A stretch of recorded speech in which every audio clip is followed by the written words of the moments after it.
My name is Kieron Gomes. I'm from the Caribbean. I'm actually from Antigua. And the reason I started this program is because we were doing the same program back in Antigua, but it had just started. So I spent 3 years in Antigua doing this program, but we did mostly theory. So to get hands-on work, we came up here. So far it's been going real good. We got a lot of hands-on work, and I'm really enjoying it.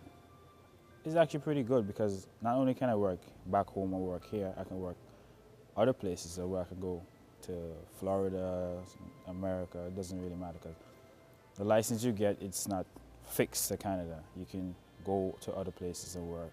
So it's pretty cool that you can see the world actually. You can see the world, basically.